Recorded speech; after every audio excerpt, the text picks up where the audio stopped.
Hi, everyone, and thank you for joining us today for the Hunt for Greatness. Glad you could be here today on this rainy Thursday. My name is Lisa Armstrong. I'm the Associate Director at the UMass Lowell Innovation Hub. Also here with me is my colleague, Stephanie Guyette, Associate Director at the Innovation Hub located in Haverhill, and also our boss, Tom O'Donnell, Senior Director of Innovation Initiatives, is also on the call with us. The UMass Lowell Innovation Hub is a premier shared co-working space. We serve early stage technology companies, entrepreneurs, startups, and small businesses with office space, co-working space, programs, and events, as well as resources to support entrepreneurs, including a direct link to UMass Lowell resources. Like everyone, we've had to move our programming to virtual for some time. The silver lining to that is that we've had folks join us from all over the world, which has been pretty cool. Both of our iHubs are open, and we do have members that are coming in and continuing to use our space here. We follow all safety protocols, and we offer a very safe work environment. We're glad that we're able to continue to operate and support our members during this time. It's been great. If anyone would like more information about either of our innovation hubs in Haverhill or Lowell, we will put a link in the chat to our websites, and feel free to check us out.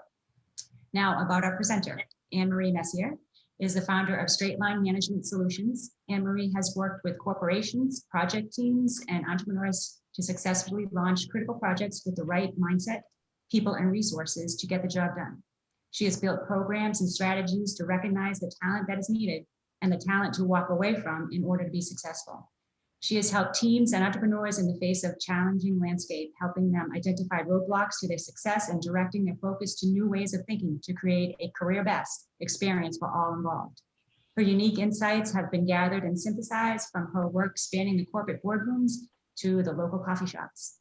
She's an active mentor and advisor to many of the entrepreneurial ecosystem of the Merrimack Valley. And before I hand the virtual mic over to Anne-Marie, I just want to shout out to Jean Duc Credit Union, who sponsored this event and a great supporter of the Innovation Hub. Anne-Marie, you're up. Hello, thank you. What a great introduction.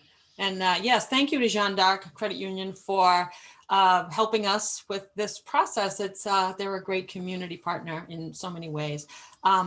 So welcome everybody. The Hunt for Greatness. What a year this has been for everyone. And I couldn't think of a better topic to cover today, given that we've all been through quite the ringer, and research is starting to pour in, showing that burnout and fatigue is kind of at an all-time high right now. And we're all kind of getting ready to re-enter the way work used to be, but with a different mindset. So we do, in many cases, have an opportunity to re-enter it with that new mindset. And hopefully this topic, which could not be more necessary, will help you kind of frame your thinking about that re-entry process.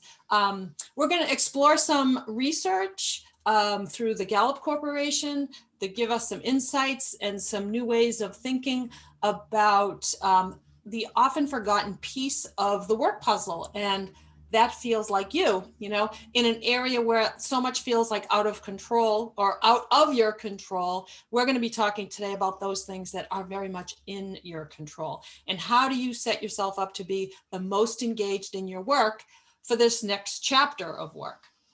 So I would encourage you to be super present and give yourself the gift of this time right now. I know it's hard when you're going through a workshop to, you know, you see the email popping in, or you're doing something on the side and you're trying to multitask, but we're not giving ourselves enough of the presence of our own time.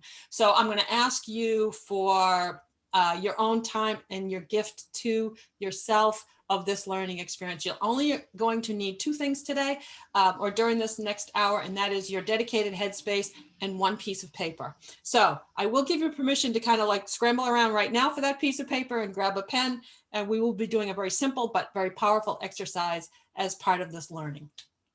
So before we begin about how do you pursue this definition of greatness for yourself, I'd like to first share an important moment with you. And some of you may have seen this. It was floating around the internet on something that happened actually in Boston a few summers ago. And I'll talk about it in a minute, but let you experience it first. Whoop.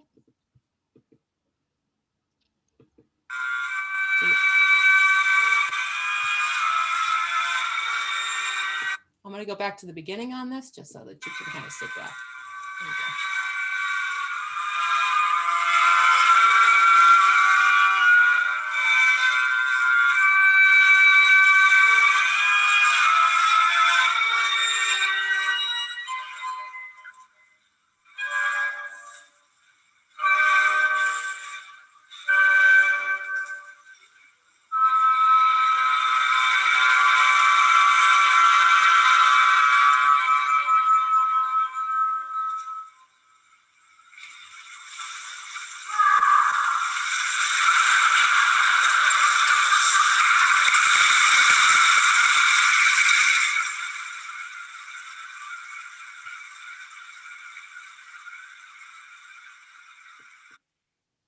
So that was a moment that had captivated a little spot of joy for many people as they witnessed that moment. But I'd like to step back for a minute because I realized that when I was watching this myself that there were two things that were really going on in this moment. First of all, obviously there's what ended up being a small young boy in the audience who was just struck by this moment of awe at what he was feeling and witnessing at that moment. So he was just kind of overcome with like, wow, like I can't believe what I just felt and what I saw and what I heard. And then the second are the people that are on the stage.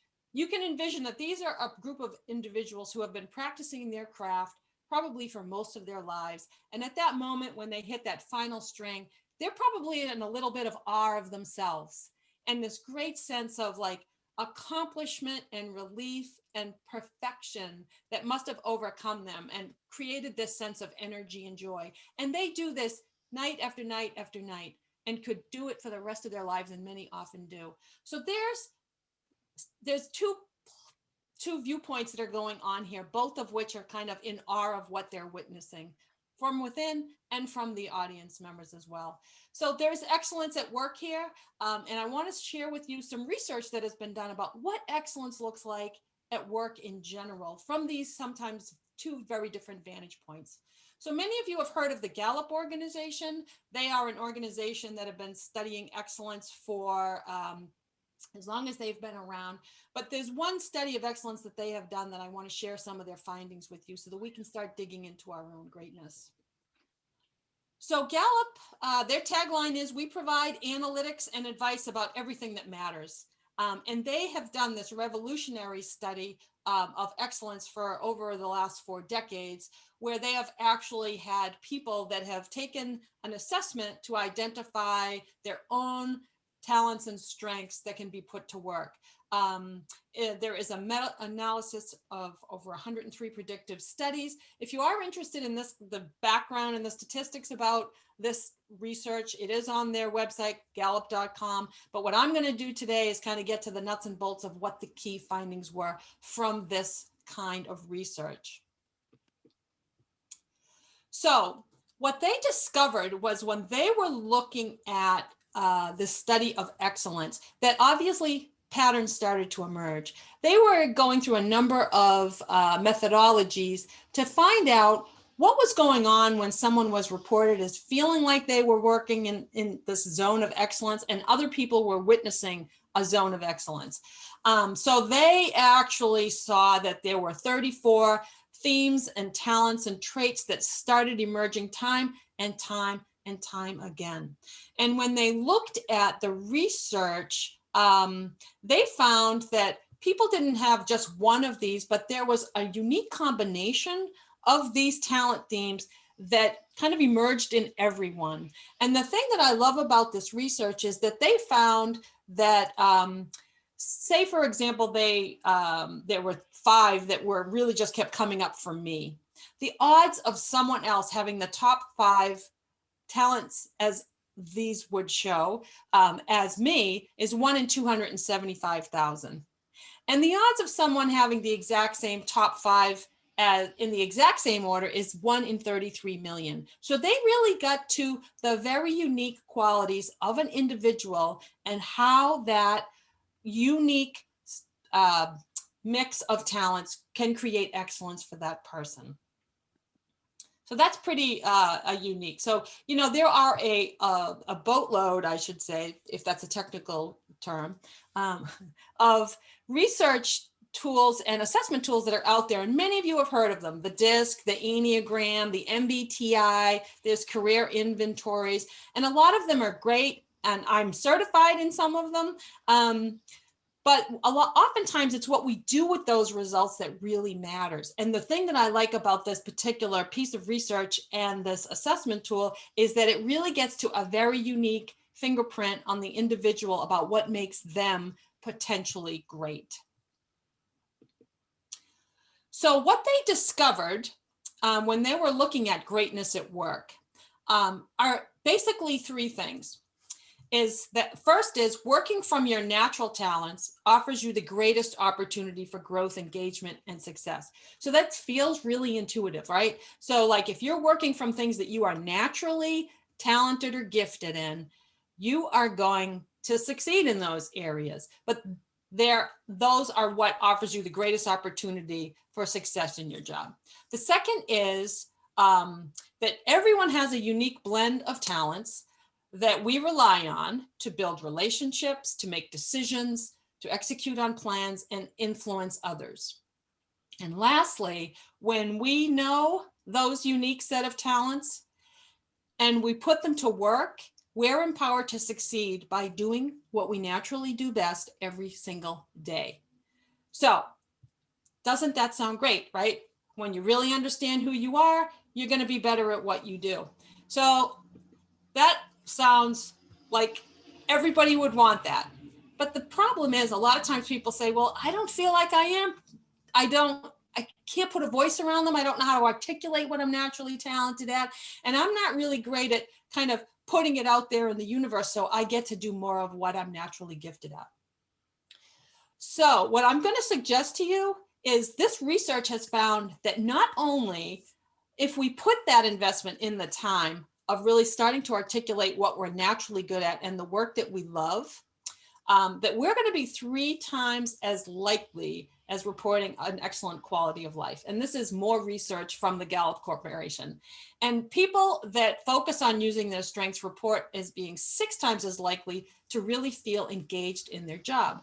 And I'm here to say that after what we've been through over the last year, more than ever, people are hungry to feel more engaged with what they're doing. Because we've all had this kind of opportunity to step back and think about the kinds of work that we were doing that maybe exhausted us, that really energized us. And we've had this kind of new perspective that I'm really hoping that we can put towards this next phase of work.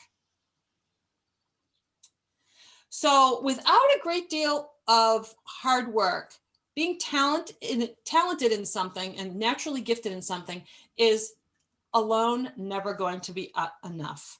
We really need to not only have that talent to recognize it and put it to work. And when we do put it to work, organizations win. Okay, teams win, organizations win. And what they have found that people who learn to use their strengths every day have greater productivity, right? So that's really doesn't sound like really super surprising. I guess everybody would assume that if you are using your strengths every day, something that you're naturally talented in, you're going to be more productive. It's easier for you. It just comes more naturally to you. You're going to be more productive and crank out more work. And teams who receive strengths feedback and work with strengths and look at each other's talents and strengths and put them in the right place at the right time have greater profitability. So there is a vested interest in the happiness of people and the engagement of individuals, but also there's much to be gained from a productivity and a profitability standpoint for organizations that really think about how to put people in their best light. So other research that has been shown is that people who are working with their natural talents, no surprise, they look forward to going to work. They're more eager to go to work. They treat customers better because they have a certain energy and a kind of a mindset that goes along with how they're dealing with customers.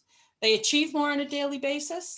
They tend to be advocates for their organization. So these are the people that go out and tell their friends what a great place that they work for. And oftentimes it's because the work they're doing for the company energizes them. And they extrapolate that to, I work in a great place. I work in a great company. So they tend to be great advocates for their organizations. They tend to be have more creative and more innovative moments. They also have more positivity, more positive than negative interactions with their coworkers. So all this sounds great, right? So you say, this is all great. There's a lot of energy behind this. How do I start even thinking about this? Gallup has presented a 3-step process to start the work of thinking about what your natural talents are. And what I'm going to talk about is, it has nothing to do with taking the assessment, right? Because I believe that everybody knows what their natural talents are. And we're going to go through an exercise, thus where you'll need that piece of paper to start thinking about, well, if I want some of this, if I want to be more engaged in my work, and if I want to be doing work that is more exciting and challenging for me, and creates this sense of I'm in the right place right now, this is where I'm supposed to be. How do I do that? Okay, so Gallup has presented this 3-step process. And the first is sometimes the hardest. The first is naming your talents. That you need to find a way to talk about your positive talents in action. And this is where a lot of people have a hard time, because it sounds like bragging. It sounds like there's a certain undertone of arrogance to it. And that, people are, it might be put off other people. But we're going to find a way today to talk about how to say it in a way that is not arrogant in whatsoever. It comes from a place of confidence, and it comes from a place of wanting the best outcome for your company. But secretly, you want to get to the best work for you. But in the end, you do need to be putting yourself in a place where the company wins and you win as well. So those 2 moments of awe can come to place. So you will be the person on the stage, and your manager will be the one going, wow, for you. So the best way to name your talents is to find a way to talk about it positively. And that can come from a few different places. First, using honest self-reflection. You can use it guided by an assessment or some real dialogue with trusted colleagues to gather raw data.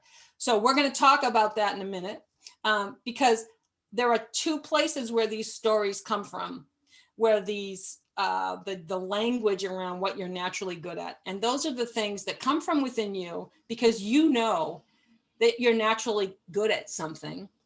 And the second place is your colleagues. Your colleagues will tell you when you were at your best, or when they were in the audience stepping back and saying, wow, like she or he is really good at that. So the second place is, once you have named your talents, is to claim your talents. And that's where you want to be able to talk about those stories from the field, stories from your own experience, and what your reputation is about you out there. If I were to ask, say, for example, I know I've talked with Lisa and Stephanie, maybe we've worked on a project. And if I had the courage to say, Lisa, where do you think I'm best suited? Like, what kind of experience has it been like for you to be working with me? And what feedback might you have for me about where I might be able to be stronger or work less in a certain area?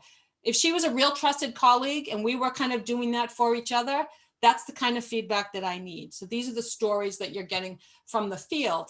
And then once you know your talents and you have your stories, then you need to put them out there. You need to intentionally seek out work that is going to give you the opportunity to use your talents and get better and better and better in those areas. So, doesn't that sound great, right? I'm talking fast, and I know it's a lot, and you're like, yeah, this is great. How do I move towards my best work with more intention and more purposefully? So you have to start by sitting back and looking at what your stories are. So the first is, I'm going to just start with naming our talents. And this is, how do we articulate, put a language around where I get my energy, how I approach and solve problems, my leadership style, how I take information, and how I build relationships. So the more you own your talents, the more you'll be empowered to intentionally put yourself in a place where those talents can be used. So first I'd like to, and in the chat room, if you could, I'm going to give you a couple of examples. And if this feels like you, I want you to just put a shout out in the chat room like, yep, that's me, absolutely, or no, that's not like me at all. So raise your hand in the chat room, or raise your hand, or put a note in the chat room. If you always, almost always, talk to people in elevators, airplanes, grocery stores, or wherever you go. So I can see a lot of hands going up. Oh yeah, always. No, no, no, yep, yes, right? Okay, so remember that moment. We got a lot of people saying no, oh yes, oh hell yes. We got to. All right, next one. And I will say I saw a big no in there, a lot of O's after that one. So raise your hand if you almost always have a color-coded or otherwise super organized closet. Oh gosh, no. I like that one. Oh yes, yes, yes. Never. A mess. Okay. Half, okay. I will tell you that my closet has been described as a waterfall, not so much a closet. And you can probably tell what I've worn in the past week because it's somewhere on the floor. And every Sunday I pick it all up and I organize it and I do my laundry and I put it all back and I start fresh Monday. So that's about as good as it's ever going to get for me. Okay, that's enough about me. All right. So the next one is raise your hand if you write down a list of things to do and stick to it, even on the weekend. 100%. No, no, yes. Absolutely. Sometimes. Yeah, yeah. 100% and a lot of percent marks after that. I like that one. I write, but I don't stick to it or finish it. Okay, weekends are for getting things done. I love it. Okay, so there's a lot of list makers in here. I'm kind of like a half and half on that one.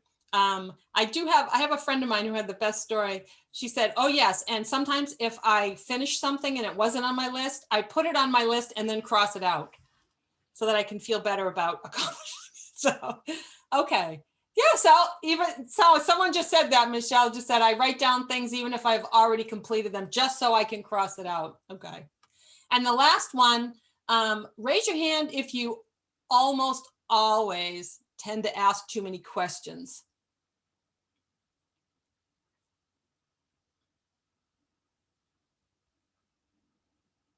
Is there such a thing as too many questions? Yeah, that's a question. It depends on the subject. Almost always. Okay, great.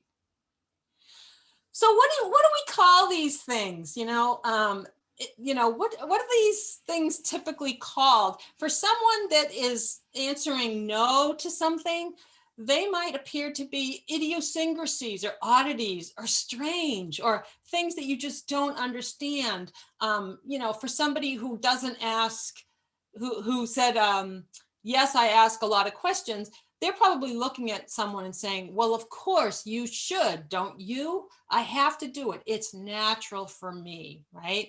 So all of these, and sometimes although it does depend on the situation, there is this push for a comfort level for asking too many questions or organizing something or having a list of things to do.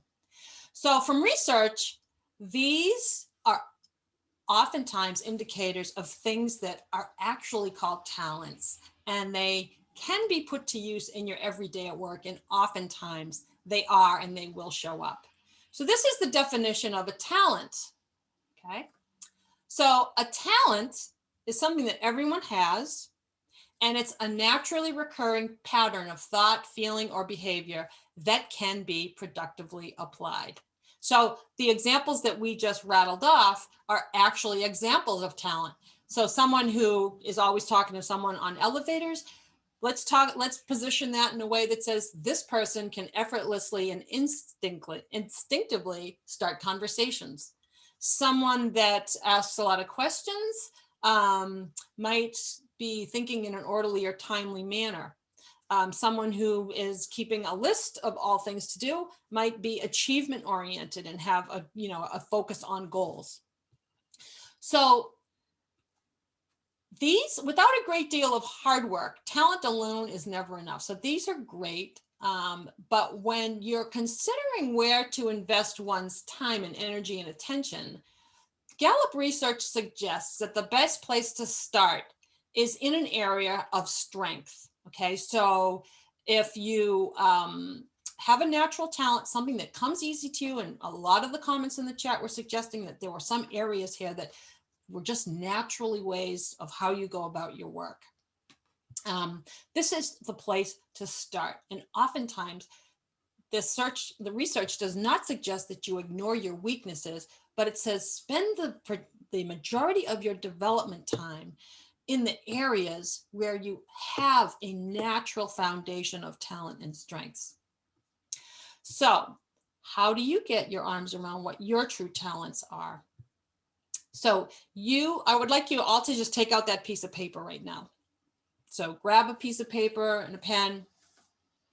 And as I'm going through the next few slides, we're not going to be putting anything in the chat room because I want this to be an after party for you, so to speak, for you to take this piece of paper out and keep this work going in your mind for your own personal development. So as I'm going through the next few slides, I want you to write down what comes to mind when you hear me describing the thoughts and emotions that surround certain activities. And this is what we're going to call the clues of talent, of your talent at work that you could put to use. Okay. So the first is, there's 5 clues of talent at work. The first is what we're going to call yearning. These are activities that you are naturally drawn to. Okay. You might not know why, but you just are drawn to them. You're naturally drawn to things, for example, when there's a great deal of analysis and numbers that are involved, you just might be naturally drawn to that kind of activity. You might be drawn to situations of crisis and chaos. You might be drawn to projects that are extremely technical, but you need to present a very technical concept into layman's terms. Okay, so think about activities that you're naturally drawn to and just quickly write down things that might come to you.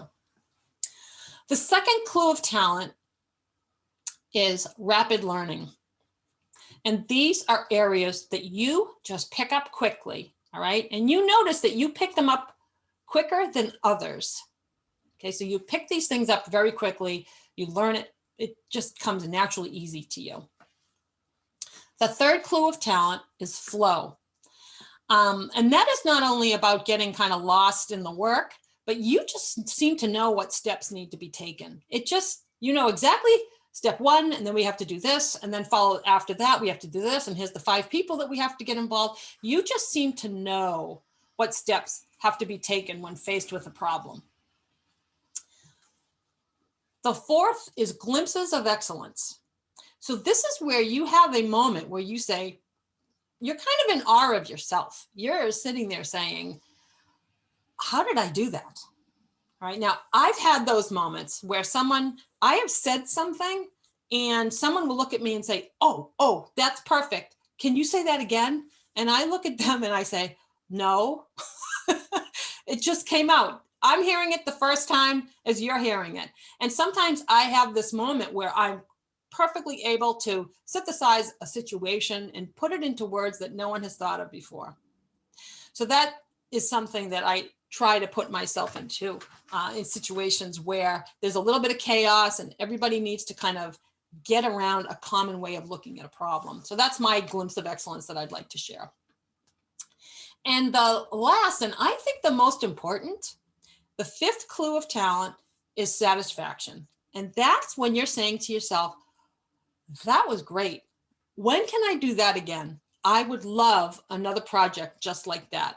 Okay. So these are clues of talent where your energy is saying, I'm not at the end of the day tired when I'm doing this kind of work because I'm naturally drawn to it. I pick it up quickly. I seem to know the steps that are taken. I'm energized by the outcome and I can't wait to do it again. Okay. Now, on the flip side, we've all been in situations where doing work. And as we're doing the work, we're saying to ourselves, I hope I never have to do this again. Right? Never again. Somebody remind me never to do this again, right? You say this to your friends joking, and you have to pay attention to that yin and yang of energy. So with these clues to talent, I want you to just step back and just take a couple of minutes. I'm going to actually put the timer on for 2 minutes and clean up your notes a little bit and really write down, like, what did you learn from this? Don't write down what you learned from it. Write down the activities of those things that kind of fell into one of these categories or popped out for you. And then we're going to ask for a volunteer to share in the chat room or to unmute themselves with something that might be able to shed some light on some other things. Because then we're going to go into a little exercise where we're actually going to show you how to shape a statement around these activities where you're actually asking to be kept in the loop on any kind of work that might fit into this category. So we're not going to go do breakout rooms or anything else. This is all yourself, just kind of telling yourself in your honest mode what it is that seems to be in this area. Somebody put in the chat room, can you restate what flow is? Okay, before I set the time. Flow is something where you just seem to know what steps need to be taken.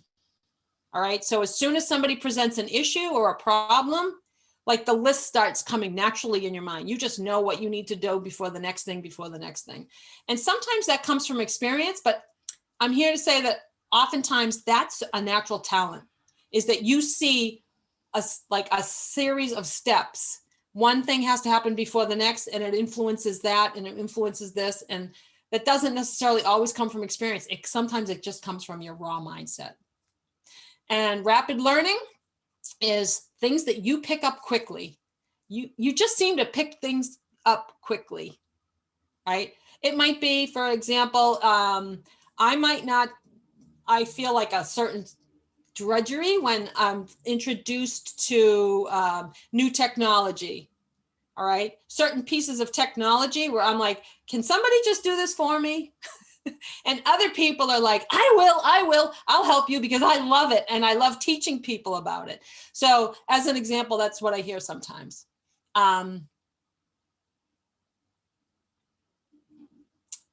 So someone says, I left my career and I'm wanting to start a new business. It's been a while, not sure what to pick, not sure what to pick from, perhaps life experiences or past work experiences. So I would just say in that comment is to just step back and really think about your stories in the past where you have felt these things. And even if they are not work related, you can somehow connect them back to your work aspirations down the road. But first you have to find that piece of energy. So I'm going to give you 2 minutes. I'm just going to put the timer on, and let's just spend these 2 minutes on ourselves, writing down what clues to talent that we have seen in ourselves. Okay. So 2 minutes.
Okay, was that the quickest 2 minutes of your life?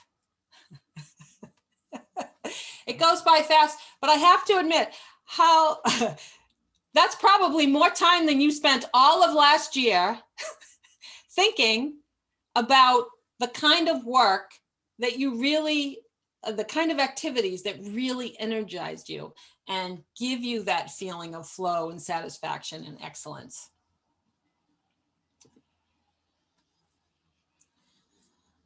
So, and someone just wrote, true, we had no time to think last year, right? And I would suggest when things get a little crazy that you do step back and you look at these natural talents, because these talents, your natural talents will pull you out of a lot of crazy situations at work. They'll pull you out of a lot if you really focus on that. And that's a whole nother workshop, but I would keep coming back to those things that make you feel energized and find opportunities to use those even in times when it doesn't feel like they're around. So once you start thinking about those things, that's like from your perspective, these are stories that you know about yourself, right? Because these are emotions that you have felt through your work, where you have said, this is when I felt a sense of yearning. This is when I felt excellence. This is when I felt like I could do this over and over again. So that's one part of the equation.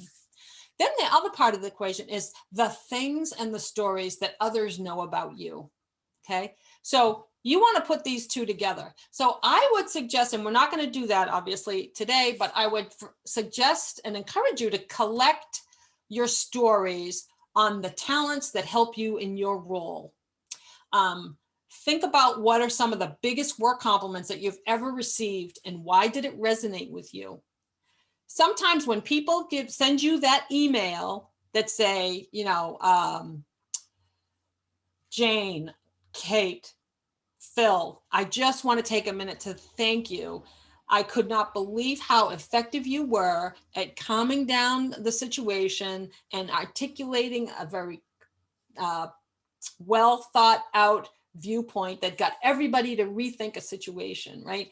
And you sit there and you say, wow, like that's great. And we tend to save those emails. Sometimes we print them out and put them in a folder, but they mean something to us. So think about the kind of compliments that matter to you.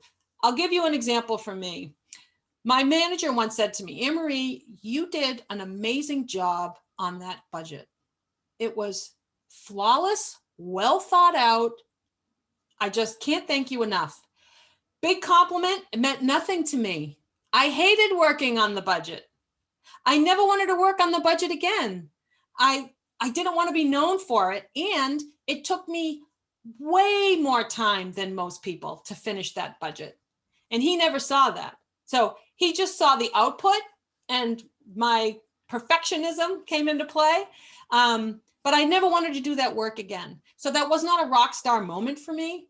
It was a work compliment that did not resonate with me. I was thankful and grateful for the recognition, but it didn't really matter to me. It didn't really it wasn't a powerful compliment for me. Now, you give me a compliment on finding a creative way out of a chaotic problem or getting people to reframe a bad situation into something that could be good, I'm the person.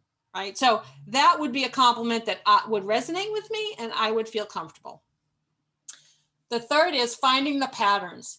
I always say, what is the knock on the door that you usually get? So why do people time and time again seek you out? And find those patterns. What situations are you usually pulled into and that energize you? And it has to be those two things together. So if you're getting pulled into situations where it's not energizing, it's probably not a clue that you're talented in that area. I'm just going to do a time check. I think we're doing good.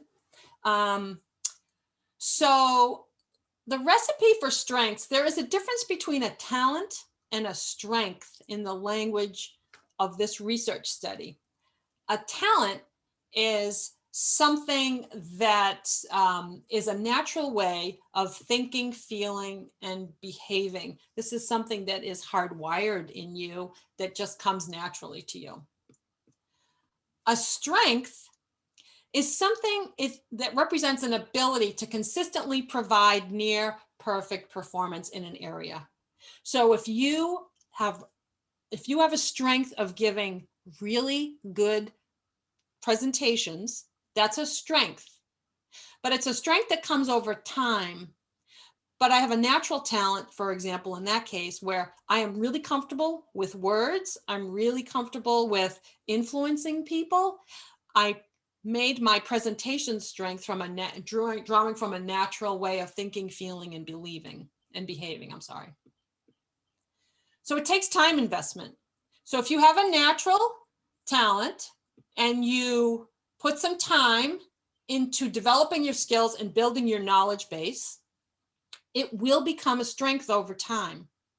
It's like the student who has a gift for taking really complex scenarios together and putting them to work.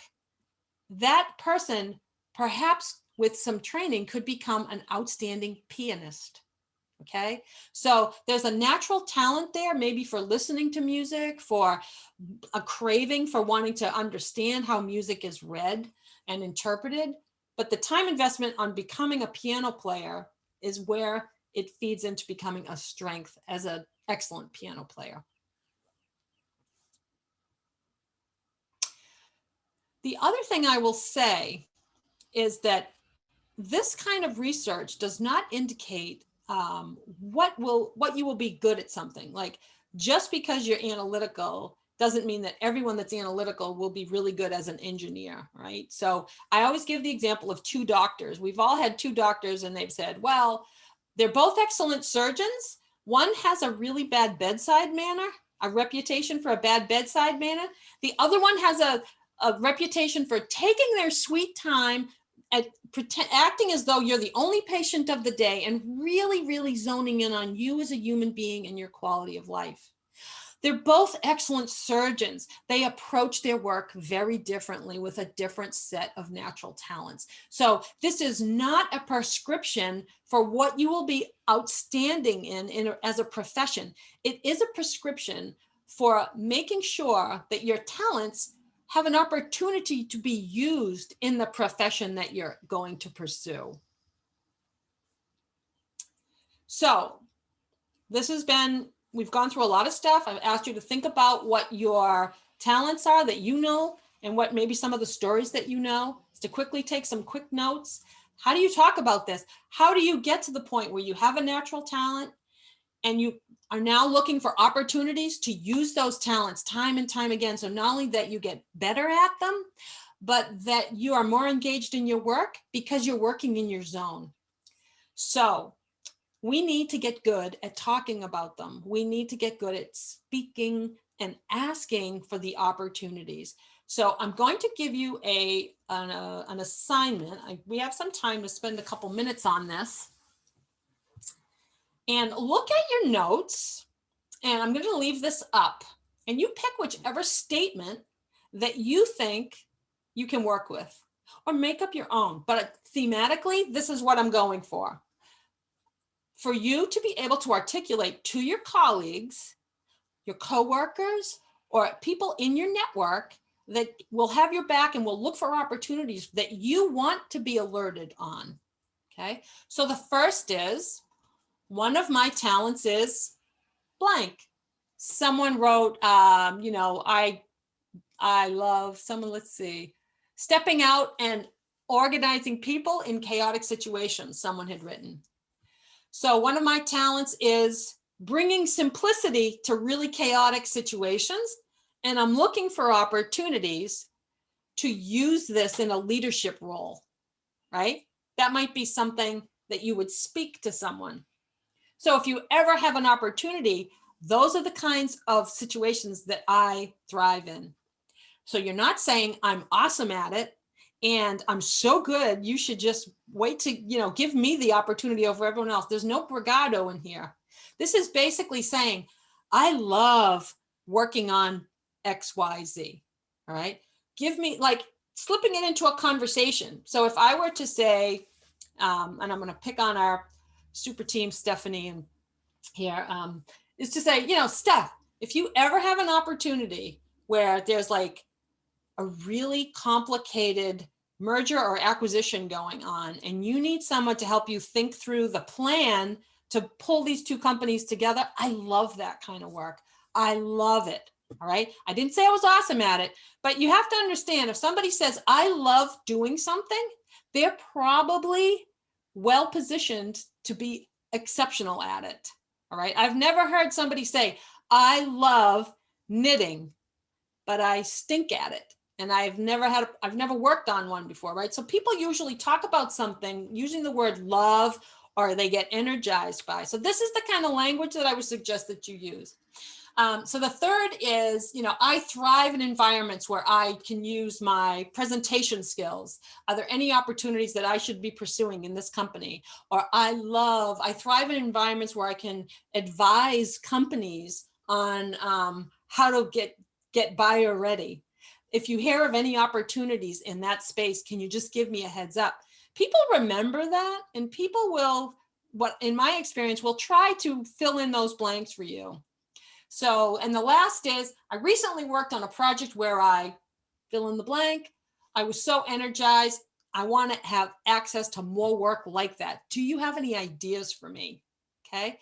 So these are really powerful statements, but they're not, I don't think they're full of arrogance and bravado, depending upon how you present them.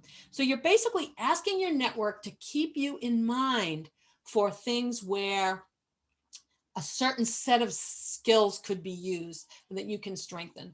One of my favorite stories to tell is, I used to work at a large pharmaceutical company, and I was doing some workshops, and this gentleman was in my workshop, and he came to see me later in the day, and he had his lab coat on, and he shut the door and he said, listen, I like working in the lab, but when I saw the workshop, this was like one of the first professional development experiences I had, and I was watching what you do.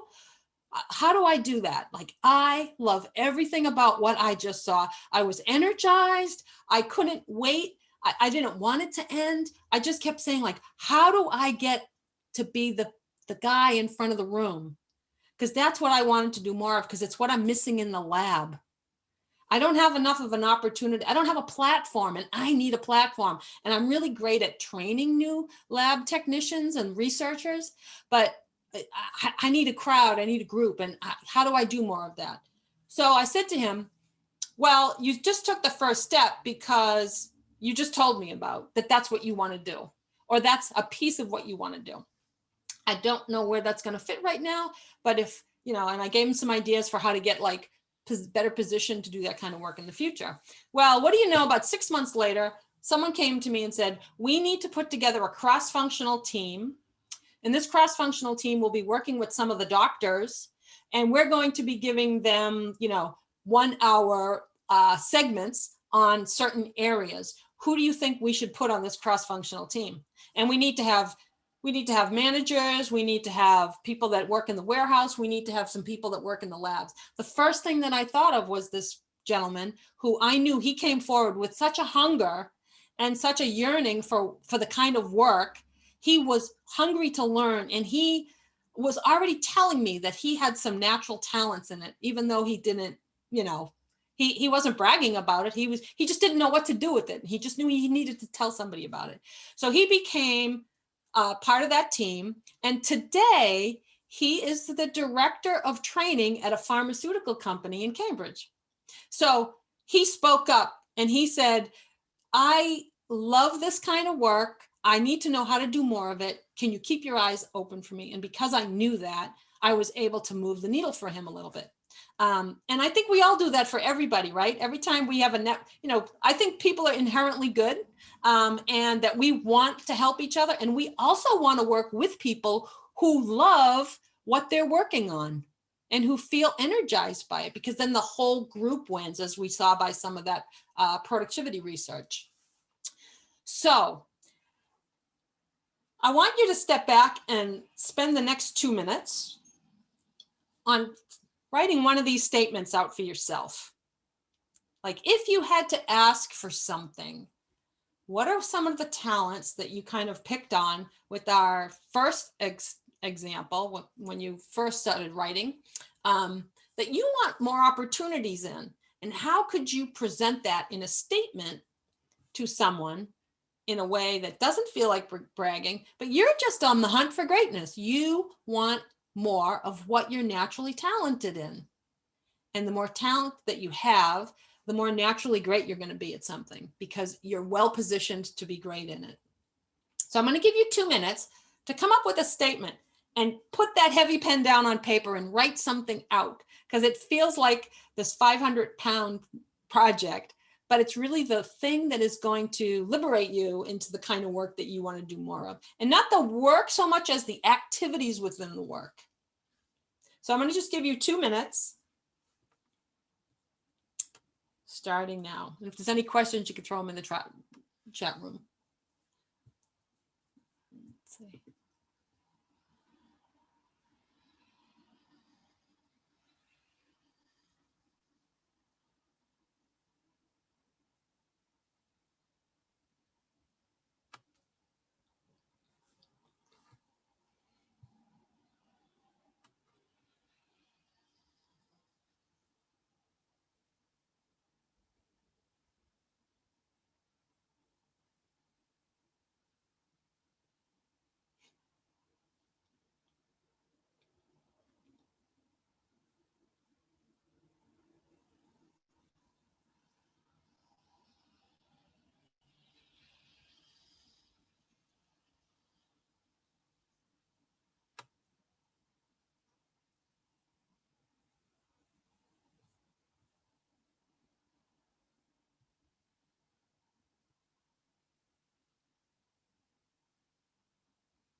You just got about another 15 seconds.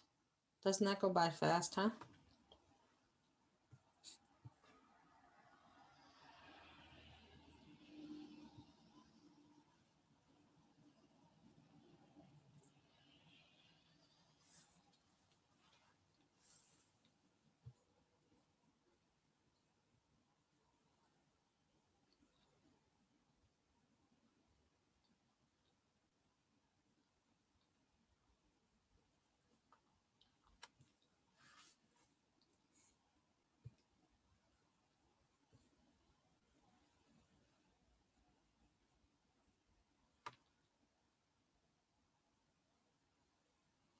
Okay, great. So is there anyone in the chat room or wants to unmute that wants to take a stab at either writing out a statement or unmuting themselves and raising their hand?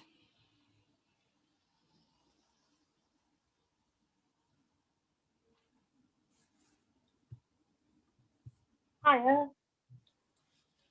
Hello. Hello. I'll unmute. What would you like? I'm Becky. Hi. Oh, hi, Becky. How are you? So on this example of kind of putting down a statement, did you have something that you crafted? What was it a statement about? It was the statement on productively aiming your talents. Definitely. Yeah, I think that it's very important for one to definitely productively aim your talents and do what you enjoy, and hopefully do it for yourself and not for someone else. Excellent. So did you have something, an area that kind of rang true for you that you would like to pursue more of? Yeah, I've got a company that I'm just launching. It's not really a company. A company means more than one, doesn't it? Yeah. I'm just one. So I said this is singularly. Is there what do you call it when it's not a company? It's just one person. You're a solopreneur, I guess. Yeah, So a solopreneur. Excellent. I'm a solopreneur. you're a solopreneur. So did you come up Excellent. with a statement from the exercise, or are you just talking in general about your talents? Sorry, could you present the question again, please? So if you go to the slide that's on the slide deck. Sorry, I can't see the slide. Oh, okay. So we're gonna have to, maybe I could connect with you after the session to give you a better. Hang on. No, I'll do it. I'll do it. I'm not trying to not comply. Right, one of my talents. You want me to fill in the line? Yeah, give it a try. Yeah. Okay. One of my talents is then I do the line thing, and I look for opportunities to do the line thing. Is that right?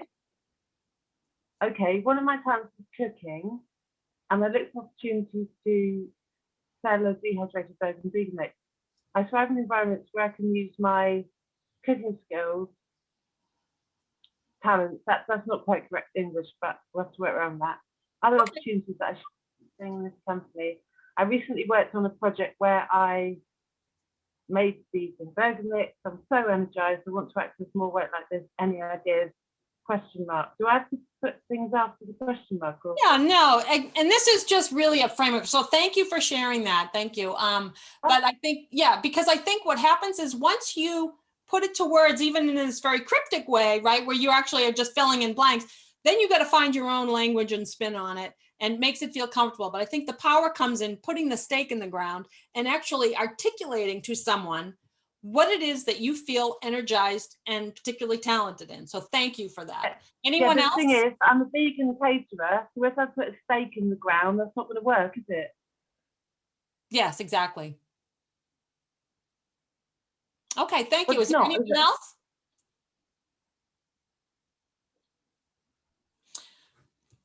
Okay, so so I would just encourage everybody to really think about, if I want more of the great work, if I want more of the opportunities that I feel energized and excited by, and particularly like in my lane, I need to find a way to let people know about it and to seek opportunities and to look for them so that I can shine in that role. So I would encourage you to continue to look at how to productively aim those talents. So before we go, because we only have a couple more minutes, one more minute actually. What about weaknesses? People always say, yeah, strengths are important, but what about weaknesses? So in a strengths-based approach, a weakness is only important if it's important, right? It's basically a weakness is a shortage or a misapplication of talent. It's what we call a lesser talent. And do we care about something if it's a lesser talent? So the theory here is to focus on strengthening what you're already naturally talented in. And some of the areas that are pointed out as weaknesses may not be needed, they may not be important, and also they may not be a great source of engagement. So manage those that matter. And if you do have a weakness that does matter for your job, think about how to create partnerships around it and just the right amount of training to get by, but not to be exceptional at it, because it will be a waste of this precious resource, which is called your energy.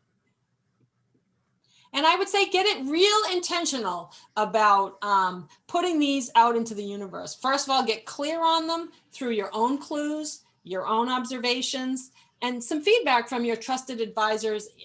And also, if you do want to use a guided assessment as kind of a starting point, there is a great resource on Gallup.com where you can take this assessment, which will actually give you the rank order of natural talents from their research that are particular and unique to you. And intentionally seek, I call them pain points, but intentionally seek pain points in your organization. So if there are struggles or really tough problems that your organization can go with, and you see an opportunity for you to use and grow through that struggle, really look to put yourself in that arena. And then practice with informed, well-grounded advice on how to thrive, as well as avoid your blind spots, because every strength has a dark side to it. And you just want to make sure that it's in balance. You want to make sure that the best of it is what's coming through, and where it can be overused, that you are aware of that and that you have the opportunity to kind of mitigate that. So there's all kinds of resources out there that might be able to help you on that, and on Gallup.com if you want to look at that. And then sometimes people actually use, they use coaches to help them think through their own challenges. So I would really look at that as an investment on your own as well. And then the other half of the equation is the people that are around you. So I would really look for each of us to be the storytellers to each other. So celebrate and reinforce your colleagues' wow moment. So when you see something in play that's really happened and you're so impressed with how somebody did something, tell them, okay? Share with them so that you are part of that collection process of those stories of the kind of work that they perhaps should consider doing and getting stronger in. Because the only way to do great work is to love what you do. And that comes with those feelings of, I'm engaged, I'm energized, I'm not tired at all, I could do this all day. And it's a great source of satisfaction for me. So I just encourage you to all to find and reach for your own lane of greatness. And the hunt for it is not all that hard. If you look what you just did in 2 minutes, right? Start thinking more about yourself, because this year ahead is going to be a whole new year for yourself, and look for those opportunities and start articulating to others what you want to do more of. So thank you. Great. Thank you, Anne-Marie. Thank you for being with us today, providing us great and valuable information and exercises. Thank you to everybody for joining us as well. You will get an email in the coming days with a recording to this session. And everyone just have a great afternoon.